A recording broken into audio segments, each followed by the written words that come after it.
देखो last class में हम वेक्टर्स पढ़ चुके हैं, वेक्टर्स क्या होते हैं वो देख चुके हैं, साथ में रिप्रेजेंटेशन ऑफ वेक्टर कर चुके हैं, और साथ में ये देख चुके हैं कि इंपॉर्टेंट पॉइंट्स कहते हैं वेक्टर के अकॉर्डिंग। वेक्टर्स में इंपॉर्टेंट पॉइंट्स कौन कौन से थे कि एक वेक्टर को अगर मैं 2 पाई से चेंज करूं या फिर 360 डिग्री घुमाऊं तो वेक्टर में कोई चेंज आता है। सेकेंड पॉइंट था कि एक वेक्टर को मैं पैरेलल शिफ्ट कर सकता हूं। पैरेलल शिफ्ट मतलब आपस में एक, मतलब अगर कोई वेक्टर ऐसे है तो मैं इसको इधर ले जा सकता हूं, पर शिफ्ट कैसा होना चाहिए, पैरेलल, ना मैग्नीट्यूड चेंज होना चाहिए ना डायरेक्शन चेंज होनी चाहिए। थर्ड पॉइंट क्या था, angle between vectors. Angle between vectors निकालने के लिए सबसे इंपॉर्टेंट पॉइंट है कि कैसे भी करके हमें टेल से टेल कनेक्ट करनी है, फिर हेड से हेड कनेक्ट करना है, उसके बाद जो छोटा एंगल आएगा वो एंगल बिटवीन वेक्टर्स होता है। अब करना है कि दो वेक्टर्स को ऐड, अच्छा ये बता दिया था मैंने कि दो वेक्टर्स को ऐड करके क्या मिलता है, दो वेक्टर को सेपरेट करके क्या मिलता है। अब वेक्टर की मल्टीप्लिकेशन में दो टाइप है, scalar multiply by vector, vector multiply by vector. किसी स्केलर को वेक्टर से मल्टीप्लाई करते हो तो सिर्फ वेक्टर का मैग्नीट्यूड मल्टीप्लाई हो जाता है, तब भी हमें क्या मिलेगा, वेक्टर ही मिलता है। स्केलर मल्टीप्लाई वेक्टर नहीं पढ़ाया था कि 2 मल्टीप्लाई बाय 2, मान लो तुम्हारा फोर्स F है जो कि दे रखा है तुम्हें 2 न्यूटन आई कैप, इसको तुम 2 से मल्टीप्लाई कर दोगे तो कितना हो जाएगा, ये 4 न्यूटन। मिला तो वेक्टर ही है। स्केलर कहां से है, मैग्नीट्यूड मल्टीप्लाई हो गया, डायरेक्शन सेम है। नहीं, यही पढ़ाया है। उसके बाद मैंने पढ़ाया था स्केलर मल्टीप्लाई वेक्टर क्या देते हो तुम्हें, वेक्टर। क्या हो गया, क्या टिप के लिख रहे हैं, इसकी कॉपी से क्या दिक्कत है तुम्हें भाई।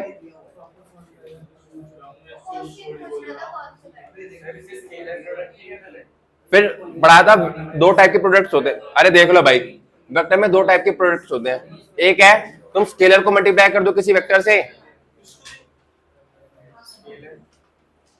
और दूसरा कर दो वेक्टर को वेक्टर से मल्टीप्लाई करो। वेक्टर को वेक्टर से मल्टीप्लाई कर दो, इसमें 2 ऑप्शन आते हैं, एक है डॉट प्रोडक्ट, डॉट या फिर स्केलर प्रोडक्ट, दूसरा होता है क्रॉस या फिर वेक्टर प्रोडक्ट। इसमें आता है तुम्हारा स्केलर, इसमें आता है तुम्हारा, ठीक है, बाद में सिखाऊंगा, अभी नहीं।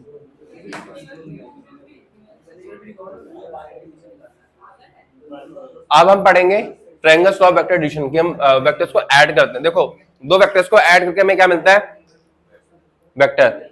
जो हमारे पास रिजल्टेंट आया वो भी क्या है, वेक्टर। वेक्टर के पास कितनी चीजें होती है, मैग्नीट्यूड एंड डायरेक्शन। तो कभी भी हमें नेट आंसर वेक्टर मिल रहा है तो दोनों पे काम करना पड़ेगा कि मैग्नीट्यूड क्या होगा, डायरेक्शन क्या होगी। हाँ, जो triangles law of vector addition क्या बोलता है, triangles law of vector addition ये बोलता है कि अगर तुम वेक्टर्स, 2 वेक्टर्स को साइक्लिक ऑर्डर में लिखो, cyclic order in the sense, cyclic order भी नहीं बोलूंगा, अगर 2 वेक्टर्स को तुम सेम ऑर्डर में लिखो, सेम ऑर्डर मतलब एक का टेल खत्म हो तो दूसरे का, सॉरी एक का हेड है तो दूसरे का टेल आ जाए, ये सेम ऑर्डर हो गया ना।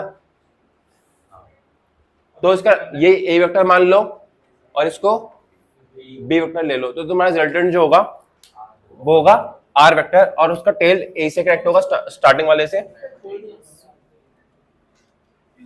बस ये तुम्हारा क्या है, triangles law of vector addition. हाँ, तो इसमें हम क्या बोल, नहीं रिवर्स नहीं होता, ऐसे ही होता है, यही होता है, यही लॉ है लॉ। तो तुम ये देखोगे कि ए बी अगर सेम ऑर्डर में है, सेम ऑर्डर मतलब एक खत्म हो रहा है दूसरा चालू हो रहा है, तो आर जो है रिवर्स ऑर्डर में है। क्यों, ये सेम ऑर्डर में कब होता, जब बी के बाद यहीं पर इसका टेल आता है और यहाँ पर इसका हेड होता है, ऐसा होता है ना। सेम ऑर्डर में कब बोलता, जब ए ऐसे आ गया बी ऐसे आ गया और रिजल्टेंट ये सेम ऑर्डर में नहीं, डायरेक्शन अपोजिट हो जाएगी ना, ये डायरेक्शन अलग होती है, डायरेक्शन अलग होती है भाई। हाँ, मैग्नीट्यूड तो सेम रह जाएगा तुम्हारे हिसाब से, पर डायरेक्शन अपोजिट हो जाएगी। हाँ, तो ये है बस triangles law of vector addition, बस इतना है। बाकी जो भी इसमें सॉल्व करता हूँ प्रॉपर मैथ्स है, ठीक है। अब मैं तुम लोगों को सिखा देता हूं, तो यार समझ आ गया, ये triangles law of vector addition है। ये क्या बोलता है, simple, if 2 sides of a triangle are represented by vectors in same order, then the resultant will be the third side of the triangle in opposite order। क्या कि अगर 2 sides of a triangle 2 vectors को show कर रही है तो उसका resultant होगा वो थर्ड साइड से शो होगा, बट वो कौन से ऑर्डर में होनी चाहिए, अपोजिट ऑर्डर में। ये इतना है ट्रायंगल स्क्वायर वेक्टर एडिशन, बस आगे समझ। अब है कि ये जो रिजल्टेंट आया है, मैं तुम्हें बताया था कि किसी वेक्टर की जो लेंथ होता है वो उसका मैग्नीट्यूड होता है।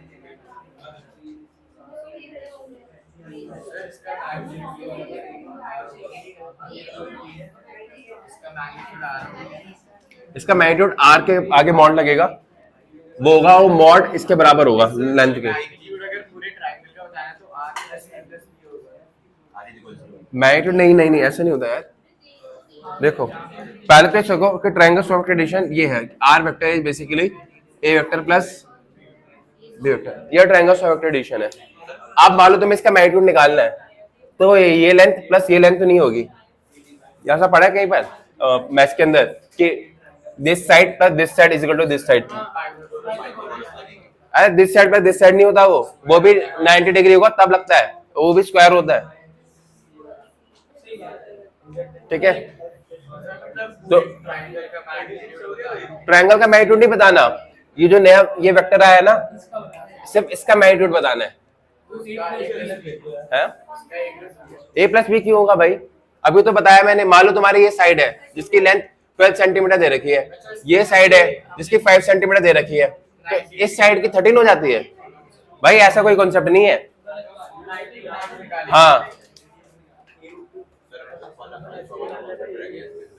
क्या, अरे रुक तो जाओ भाई। तो अच्छा, हमारा जो एंगल बिटवीन वेक्टर होगा ए वेक्टर और बी वेक्टर, वो ये वाला एंगल होगा, ये इसके बाहर वाला होगा। क्यों होगा, क्योंकि मैं जब इसको आगे टेल से टेल कट करूंगा, angle between vector is theta, जो बाहर वाला है, ठीक है। अच्छा अगर तुम्हें अगर ये पता हो, मान लो तुम यहाँ पर खड़े हुए हो है ना, टुवर्ड्स ईस्ट, तुम्हें किसी शॉप पे जाना है, पर तुम्हें नहीं पता, तुम्हें ये पता है जो शॉप है ना वो 2 किलोमीटर दूर है, मोमोज ले लो, है ना। तुम इधर के ईस्ट की साइड फेस करके खड़े हो, इधर की साइड, तुम्हें कोई ये बता दे कि भैया एक काम करो, तुम ना 30 डिग्री घूम जाओ, 30 डिग्री घूमने के बाद तुम्हें गली दिखेगी, लाइन दिखेगी, उस लाइन पे सीधा चलो, तुम्हें मोमोज की दुकान मिल जाएगी। तो कहीं ना कहीं उसने एंगल बता के तुम्हें ये नहीं बता दिया। अगर तुम्हें ये पता है कि ए की डायरेक्शन क्या है, उससे कितना एंगल घूमूं कि मैं रिजल्टेंट वाली डायरेक्शन में आ जाऊं, तो कहीं ना कहीं मैंने एंगल बता के तुम्हें क्या बता दिया, डायरेक्शन, कि तुम्हारे मोमोज की दुकान की है, फिर जो आर वेक्टर की डायरेक्शन किधर की साइड होगी। अगर तुम्हें एक रेफरेंस पॉइंट पता है कि ए इधर की साइड है, उससे कितना एंगल घूमो कि मैं आर पे आ जाऊं, तो एंगल बता के भी मैं इसमें क्या बता सकता हूँ, डायरेक्शन।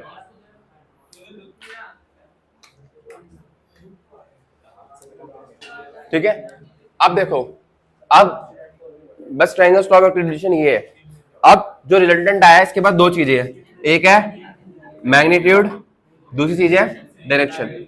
मैग्नीट्यूड रिप्रेजेंट होगी आर वेक्टर के मॉड से, और डायरेक्शन रिप्रेजेंट करूंगा मैं ये अल्फा से। आया समझ, इसमें भी मैं निकालूंगा 10 अल्फा।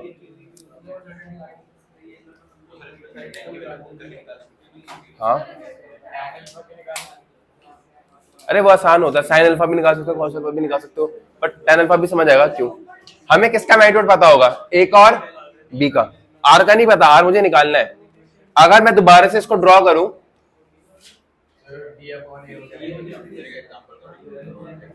अरे एग्जांपल करा रहा हूं, 2 मिनट रुक तो जाओ।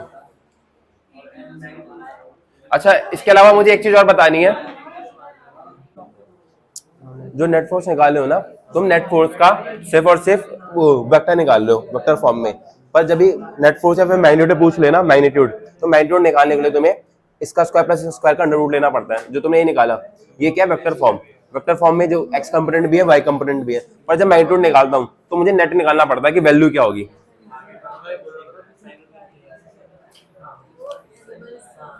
भैया किस किस के क्वेश्चन नहीं लग रहे, ये बताओ मुझे, पूछो।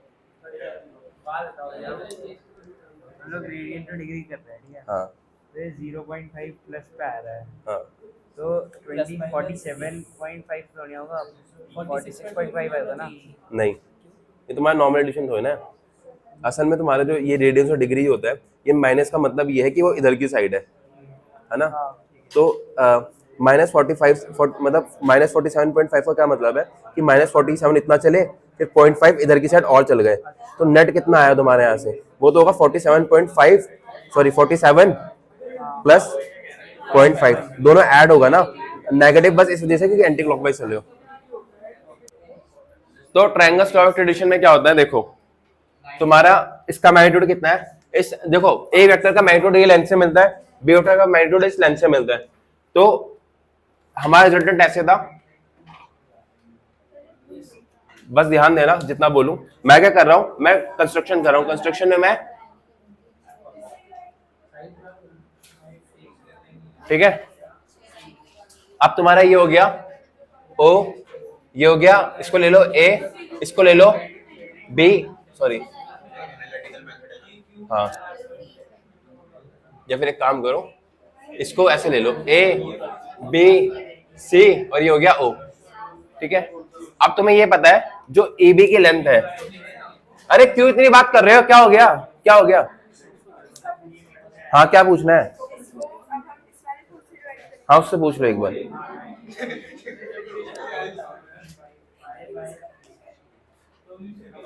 हाँ तो जो ए बी है, ए बी की लेंथ किससे रिप्रेजेंट होगी, मॉड ऑफ ए से,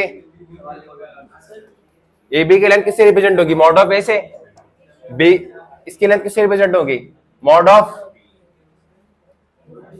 बी से, ठीक है। अब तुम्हें ये नहीं पता, ओ से नहीं पता और ओ भी नहीं पता, हाँ क्या हो गया, हाँ तो इस ट्रायंगल ओबीसी में तुम ओबी और ओसी निकाल सकते हो। ओबी कैसे निकालोगे, देखो तुम्हें ट्रायंगल, अरे रुक तो जाओ भैया, साइन थीटा, ये तुम्हें एंगल कितना दे रखा है थीटा, और ये कॉस थीटा। अरे इतना शोर क्यों हो रहा है भाई, क्या हो गया, शोर क्यों मचा रहे हो तुम लोग।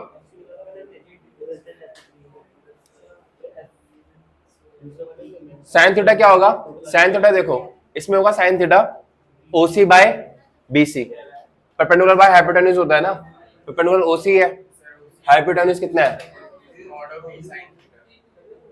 और ओसी की वैल्यू मुझे निकालनी है, और बीसी तुम्हारा क्या है, मॉड ऑफ बी, तो तुम्हारा ओसी यहां से कितना आ गया, sine theta is basically OC by mod B, और ओसी इज नथिंग बट, या OC is nothing but mod of B, ठीक है। अब cos थीटा किसके बराबर होगा, बेस बाय हाइपोटेन्यूज, बेस क्या है इसके, इस ट्रायंगल के अंदर बेस तुम्हारा ये होगा और हाइपोटेन्यूज ये है, हाँ cos थीटा क्या होगा इसमें, cos थीटा होगा तुम्हारा ओबी बाय बीसी, ओबी क्या है, ओबी किसके बराबर है वो निकालना है, और बीसी तुम्हें पता है किसके बराबर है, मॉड ऑफ बी के, तो तुम्हारा ओबी यहां से कितना आ जाएगा, मॉड ऑफ बी, सॉरी चलो पहले ये लिख लो, cos theta is nothing but OB by mod B, और OB is nothing but mod b cos theta. आ गया समझ, कोई दिक्कत कोई परेशानी इसमें, आसान है, हाँ। अब तुम्हें देखो, अब तुम्हें ये पता है,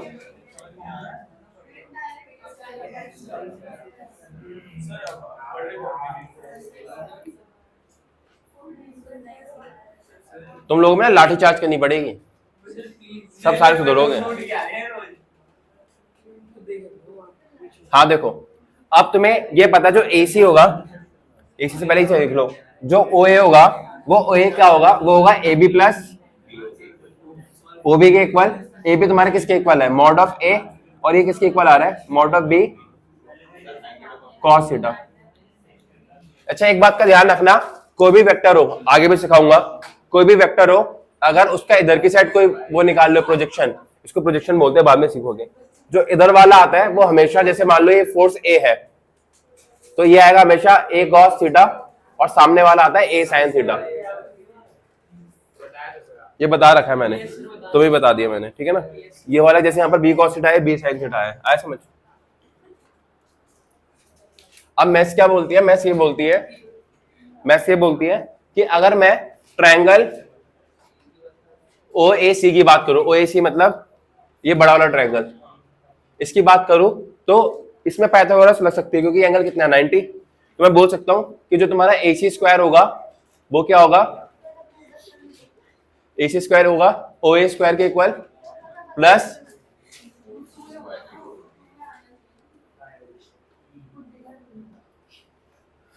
ओ ए स्क्वायर के इक्वल प्लस ओ सी स्क्वायर के इक्वल।